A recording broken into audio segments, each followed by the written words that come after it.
Cuti di kampung halaman, Shin Tae-yong diundang bertemu Jokowi dan Erick Thohir di Korsel.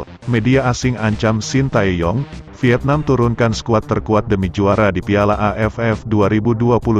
Timnas Putri Indonesia U18 gagal ke semifinal Piala AFF U18 2022. Tapi sebelum lanjut, subscribe dulu channel ini untuk informasi terbaru mengenai Timnas Indonesia. Apabila sudah, mari kita lanjut.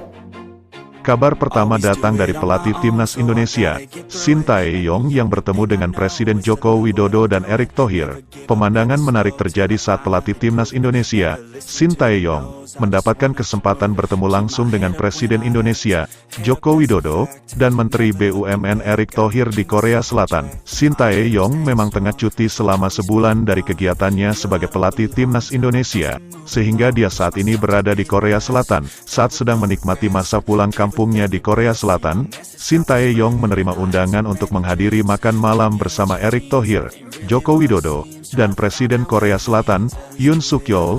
Adapun Presiden Indonesia Joko Widodo saat itu tengah melakukan pertemuan bilateral dengan Presiden Korea Selatan, Yoon Suk Yeol. Pada Kamis tanggal 28 Juli tahun 2022, Erick Thohir mengaku senang bisa bersua secara langsung dengan pelatih Timnas Indonesia. Menurut Erick Thohir, Shin Tae-yong mempunyai andil besar dalam kemajuan sepak bola Indonesia saat menghadiri jamuan makan malam dari Presiden Korea Selatan Yoon Suk Yeol. Tutur Erick Thohir dalam sebuah unggahannya di media sosial Instagram, "Saya dan Bapak Presiden Jokowi mengabadikan momen bersama Shin Tae-yong."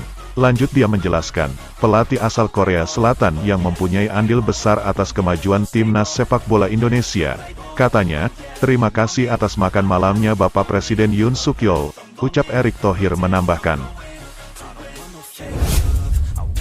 Kabar kedua datang dari media Vietnam. The Tao 247 menyebut timnas Vietnam akan menurunkan skuad terkuat di Piala AFF 2022.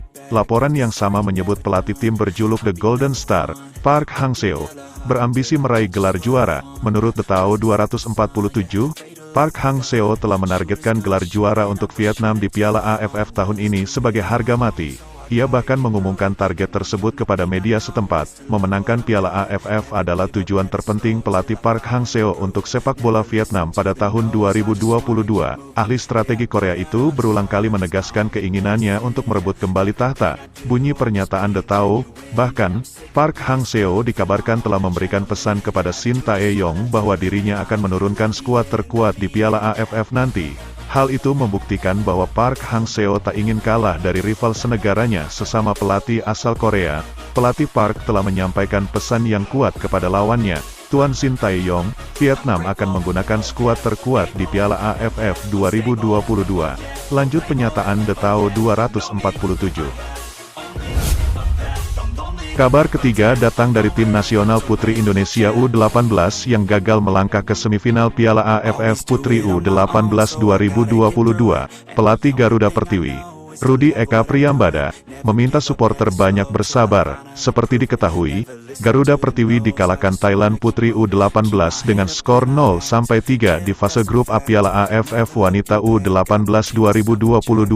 Dengan hasil itu, dipastikan timnas Putri Indonesia U18 gagal melaju ke babak semifinal. Selepas pertandingan, Rudi Eka menyebut anak asuhnya bermain tidak konsisten sepanjang babak kendati di babak kedua lebih baik. Situasi tersebut, lanjutnya, merupakan proses dalam pembangunan sepak bola putri. Kami masih dalam proses membangun sepak bola wanita di tanah air. Para pemain bermain jauh lebih baik di babak kedua daripada babak pertama, ungkap Rudi Eka Priyambada. Pada laga tersebut, banyak ekspektasi dari penonton tuan rumah Indonesia, di mana ratusan penonton datang untuk mendukung.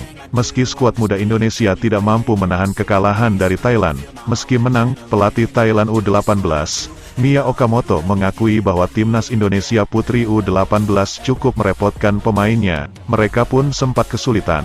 Indonesia memberi kami pertandingan yang sangat sulit. Kedua tim bermain 100% untuk pertandingan ini dan kami sangat puas dengan pertandingan ini, kata Mia Okamoto.